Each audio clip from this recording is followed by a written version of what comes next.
Hello ළමයි යන්න මාත් එක්ක අද හිම බලන්න. අද මගේ යාළුවයි බිවකවල රිසෝට් එකට යනවා හිම බලන්න. අපි ඉන්නේ ඕසකාවල හින්දා ගොඩාක් හිම වැටෙන්නේ නැහැ. ඉඳලා හිටලා පොඩ්ඩක් වැටෙන්නේ. මුලින්ම අපි ඕසකා ස්ටේෂන් එකට ගිහිල්ලා එතන ඉඳන් යනවා කියොතෝ වලට. කියොතෝ වල ඉඳන් නොරිකයි වෙන්න ඕනේ ඊළඟ ට්‍රේන් එකට. ඊට පස්සේ නොරිකයි වෙනවා කියන්නේ මාරු වෙනවා. ඊළඟ ට්‍රේන් එකට මාරු වෙලා ශිගා වලට ගිහිල්ලා ශිගාවලේ ඉඳන් අපි බස් එකේ යන්න ඕනේ. පැය එකමාරක විතර ගමනක්. මේ ශිගාවලට හිම වැටලා තිබ්බා මේ විදිහට. දැන් අපි මේ බිවකෝ වලට ඒ තියෙන බස් එකේ යන ගමන් බිවකෝ වලට කෙලින් බස් එකක් තියෙනවා. මේ තියෙන්නේ බිවකෝ රිසෝට් එක. මම මේක හොයාගත්තේ chat GPT මගින්. ඊට පස්සේ ගිය කට්ටියකට මෙසේජ් කරලා ඇහුවා කොහොමද මේක ගැන. ඊට පස්සේ මෙහෙම යන්න පුළුවන් වුණා. ස්කේටින් බෝඩ්ස් අරන් තමයි ගොඩක් ජැපනීස් අය ඇවිල්ලා හිටියේ. අපි ස්කේට් කරේ නැහැ. ඒවට ගොඩක් ගණන්. අපි වෙනම බඩු ගන්න ඕනේ. අපි නිකන් රෝප්වේ එකේ යන්න විතරයි පේ කරේ. එතකොට ගොසෙන් එන්නේ. ඒ කියන්නේ සෙන් 5ක් වෙනවා. අර වගේ සෙල්ලම් කරන්න යනවා නම් 6500ක් වෙනවා. එතකොට පොඩ්ඩක් ගාන වැඩි හින්දා අපි හිච්චර සෙල්ලම් කරන්න ගියේ නැහැ. මේ එන්නේ රෝප්වේ එකේ යන්න. රෝප්වේ එකේ එනවා. ඒක ගොඩක් කට්ටියකට යන්න පුළුවන්. සාමාන්‍ය 20ක් වගේ ගියා.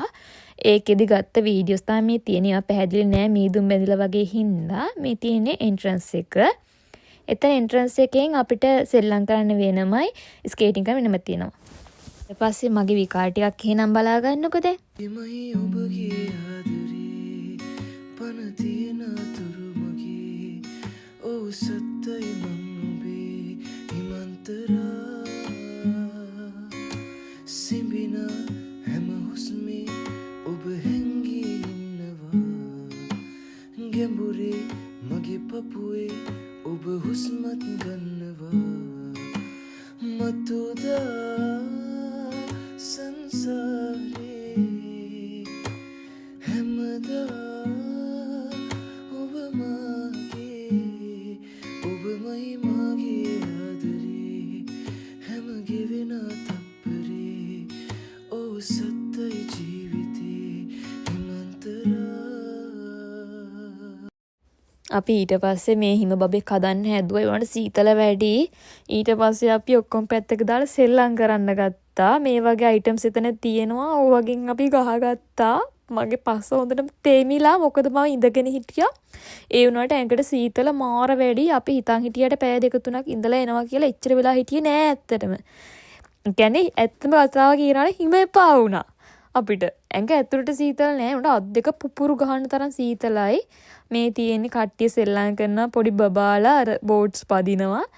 මේ තියෙන්නේ ඒක. මේ අපි එන්න දැන් ආයි අනිත් පැත්තට එනවා. මේක ලොකු වීඩියෝ එකක් නෙමෙයි. දැන් අපි ඊළඟ රෝප්වේ එකේ පල්ලෙහාට යන්න මේ විදිහට බලන් ඉන්න රෝප්වේ එනකම් මේ තියෙන්නේ රෝප්වේ එක ආවා. පල්ලෙහාට යන්න මායි මගේ යාළුවා විතරයි හිටියේ. මේ ඉන්නේ අපි දෙන්නට ඇති වෙලා ඉන්නේ බලන්න කොණ්ඩේත් ඔක්කොම තෙමිලා අමාරුවෙන් හිටියේ. ඊට පස්සේ අපි මෙතනට ආව ගමන් මෙතන වෙනම තියෙනවා මේ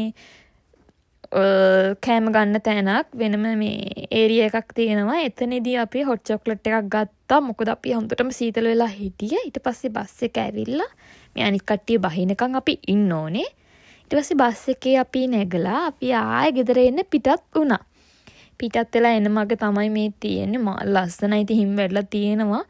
හැබැයි මං හිතුවා හොඳ වෙලාවට ඕසකාවලට මං ඉන්න පැත්තට එච්චර හිම වැටෙන්නේ නැති කියලා. මට ඒ සීතල හදා ගන්න අමාරු වුණා ඇත්තටම. ආසාවෙන් ගියාට කොච්චර ලස්සන වුණත් ඒක මාර අමාරුයි. ඉවසගෙන ඉන්න අත් දෙක පුපුරු ගහන තරම් කැක්කුමයි. ඒ හින්දා මං හිතාගත්තා මං ඉන්න පැත්තට වැටෙන්නේ නැති එක හොඳයි කියලා.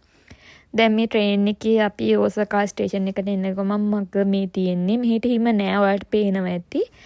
මං ඊට පස්සේ මේ ඕසකා ස්ටේෂන් එකෙන් බැහැලා අපි බඩගිනි හින්දා කන්න ගියා නේපාල් කඩේකට. මේ තියෙන එකේ මෙනු එක ඔයාලට පේනවා ලංකාවේ ලයන් ස්ට්‍රෝං එක තියෙනවා එකේ. මේක තමයි අපි ගත්තේ බිරියානි එකයි, නාන් තාලි එකයි, චීස් නාන් එකයි. ඊට පස්සේ අපි කාලා අපි ගෙදර ආවා. බයි බයි.